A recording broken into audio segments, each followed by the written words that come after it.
What is your definition of dysgraphia? Spell it out. Well, it's not my definition, it's just what it is. Dysgraphia, spell it out. D-Y-S-G-R-A-P-H-I-A? I think I got it.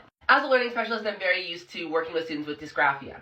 Dysgraphia is a neurological condition that usually affects somebody's ability to write. Those who I qualify as dysgraphic or come to me with a dysgraphia diagnosis tend to have issues organizing their thoughts on paper, trouble spelling, trouble handwriting, things like that. Other signs you're going to want to look for with dysgraphia is not just poor handwriting, but also an inconsistency with the spaces in between words. That's a big one. A lot of people miss. Now, people often kind of correlate dysgraphia with dyslexia, and there's some similarities, but they're very different. Dyslexia being a language processing disorder, while again, dysgraphia tends to be a neurological condition that usually affects output.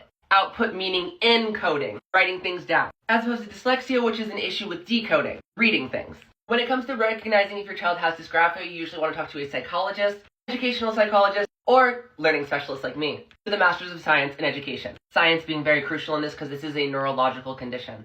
So if you get, a dysgraphia diagnosis for your child, what do? Many parents tend to just say, oh, well, then my kid is just not going to write. I, as a specialist, tend to push against this. Don't get it twisted, speech to text is great. I'm actually sponsored by the company Speechify.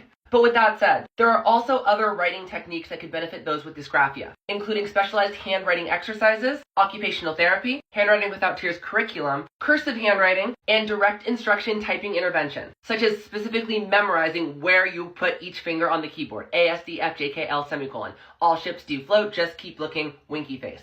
People with dysgraphia may have issues kind of navigating both the paper and the keyboard, but with specialized intervention from learning specialists like myself, they're going to be able to write just fine. I would never handicap a kid purposefully just because they have a dysgraphia diagnosis. Just because you have this diagnosis doesn't mean your kid can't write.